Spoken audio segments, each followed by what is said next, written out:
इस महीने 26 नवंबर को मजदूरों की राष्ट्रीय हड़ताल होने जा रही है।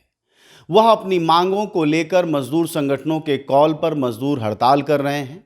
इस वक्त हमारे साथ ऑल इंडिया वर्कर्स काउंसिल के अध्यक्ष और मासा, जो कि मजदूर संगठनों का, श्रमिक संगठनों का एक साझा मंच है, उसके सदस्य भी हैं। इनसे जानते हैं कि आखिर 26 नवंबर का मुद्दा क्या है, मांगे क्या हैं, उस एक दिवसीय हड़ताल की ज़रूरत क्या पड़ी। जो है 26 नवंबर की जो हड़ताल है वो पिछले लंबे समय से जो हर साल मज़दूरों की हड़ताल होती रही है उसी की निरंतरता में ये काल दी गई है। इसमें विशेष बात ये है कि लॉकडाउन के दौरान, कोरोना संकट के दौरान भारत सरकार ने, केंद्र सरकार ने पूंजीपतियों के सामने लगभग उनकी सारी सुरक्षा समाप्त कर दी गई है। यानी कि श्रम के ऊपर पूंजी का कंप्लीट वर्चस्व कायम कर दिया गया है। और यूँ कहा जाए कि इस कानून के द्वारा जो पूंजी की सत्ता है उसने श्रम के ऊपर पूर्णतः विजय प्राप्त कर लिया है। तो क्या बड़े बदलाव क्या कर दिए इस बीच सरकार ने? बड़े बदलाव ये किए कि श्रमिक संगठन बनाना, ट्रेड यूनियन बनाना लगभग असंभव बना दिया। इस तरह से कानून बनाया है। दूसरा, इन्होंने ये किया है कि अब हड़ताल करना भी लगभग असंभव हो जाएगा। और तीसरी चीज़ ये है कि जो क्या नाम है, जो फैक्ट्री एक्ट था उसमें ये था कि अगर किसी फैक्ट्री में 100 मजदूर काम कर रहे हों तो उसमें किसी भी प्रकार की जो है तालाबंदी या दूसरे काम के लिए सरकार से परमिशन लेनी पड़ती थी। अब नए कानून में उन्होंने ये कह दिया है कि क्या नाम है, 300 से कम काम नीचे होंगे वहाँ पर सरकार से किसी भी प्रकार की इजाज़त देने की ज़रूरत नहीं पड़ेगी। तो इस तरीके से ज़्यादातर कारखाने हमारे देश में जो है ऐसे हैं और पूंजीपति इस तरीके से मैनेज कर लेते हैं कि वो कभी भी जो है 300 से ज़्यादा मजदूर नहीं दिखाएंगे। इस तरीके से सरकार की भूमिका कारखानों में श्रम और पूंजी के बीच के झगड़े को निपटाने में लगभग ख़त्म हो गई है। तो मजदूरों की कोई मतलब जैसे किसानों का एक माहौल बनता है, किसानों को लेकर एक बनता है कि भाई किसान आंदोलन हो जाएगा, किसान नाराज हो जाएंगे, वोट पर असर पड़ेगा। मजदूरों को लेकर ऐसा कभी क्यों नहीं बना? बिल्कुल ठीक सवाल आपने उठाया है। और ये हमारे मजदूर आंदोलन की सबसे बड़ी समस्या है कि हमारा मजदूर आंदोलन जो है राजनीतिक सवालों पे जो है कोई स्टैंड नहीं लेता है। लेकिन जो बदलाव लाया गया है श्रम कानूनों में और जो पूरे देश में श्रम की स्थिति हमारे सामने दिखाई पड़ रही है, क्योंकि बहुत बड़ी आबादी जो है असंगठित क्षेत्र में काम करती है, उसकी ज़िंदगी से हम सब लोग वाकिफ़ हैं।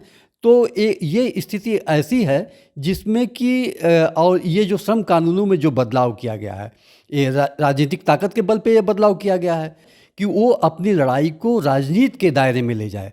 और सबसे इम्पॉर्टेंट सवाल ये है कि जैसे 26 नवंबर को अखिल भारतीय हड़ताल की हम लोगों ने कॉल दी है, देशव्यापी हड़ताल होगा। लेकिन हमको लगता है कि अब हमको ये भी उसके साथ जोड़ना चाहिए कि ऐसी राजनीतिक ताकतें जो श्रमिकों के खिलाफ लगातार कानून बना रही होती हैं, उन राजनीतिक ताकतों के खिलाफ मजदूर वर्ग को वोट करना चाहिए, क्योंकि वो हमारे वोट से जीत के आती हैं और पार्लियामेंट में हमारे ही खिलाफ कानून बनाती हैं। आपकी इस बात से समझें तो बिहार में कौन से दल हैं जो कि मजदूर कानूनों को, या सारे कानून केंद्र ही बनाता है जिसमें राज्यों का कोई हाथ नहीं होता, स्थिति?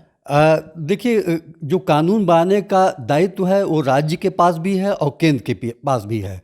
और अगर केंद्र कानून बनाता है तो राज्य को उसको जो है उसी के हिसाब से अपने यहाँ के कानूनों में बदलाव करना पड़ता है। तो ये दोनों के क्षेत्र में आता है, लेकिन मुख्य भूमिका जो है वो केंद्र की ही होती है। और लेकिन मौजूदा सरकार ने केंद्र और राज्यों के संबंध को इतना नुकसान पहुंचाया है कि वो हर मामले पे खुद ही कानून बना करके राज्यों को बाध्य करती है कि उसके हिसाब से अपने कानूनों में बदलाव कर लें। मतलब उसको बटन बना दिया है क्या? हाँ, पूरा फेडरल स्ट्रक्चर ही ख़त्म कर दिया है। और जहाँ जहाँ राज्य और केंद्र दोनों की जो भूमिका बनती थी कानून बनाने में, उसमें राज्य ने राइट को ख़त्म कर दिया है और राज्य जो है एक किस्म से एक पपेट की भूमिका में आ गए हैं। मजदूरों को चाहिए कि वो वोट करने से पहले राजनीतिक तौर पर देखें कि किन पार्टियों ने वो किया है, मजदूरों के खिलाफ कानून बनाए।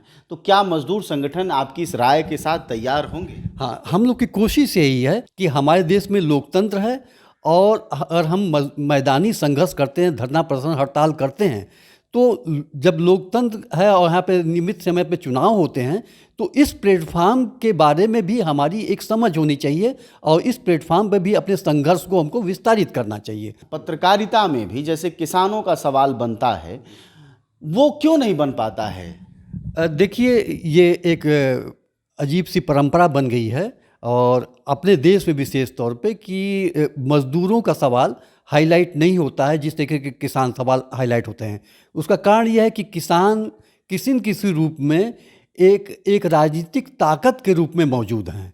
आज की तारीख में कितना भी कमज़ोर स्थिति क्यों न हो, लेकिन हमारे तमाम एमएलए एमपी जो है किसानों को वोट से जीत के आते हैं, किसान राजनीति करते हैं। तो किसानों का जो संघर्ष है वो कहीं न कहीं राजनीतिक रूप ले चुका है, लंबे समय से है, वो हिंदुस्तान में आज़ादी के पहले से भी है। लेकिन मज़दूर आंदोलन को उस रूप में कभी राजनीतिक रूप लेने नहीं दिया गया या ले नहीं पाया।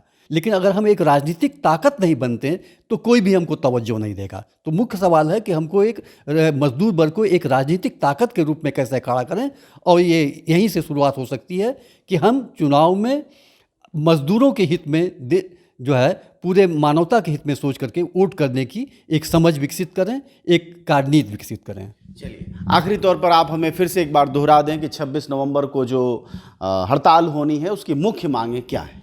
उसकी मुख्य बातें ये हैं कि जो मज़दूर वर्ग के जो सामाजिक सुरक्षा के सवाल हैं वो बहुत इम्पॉर्टेंट है, उसको उसमें रखा गया है।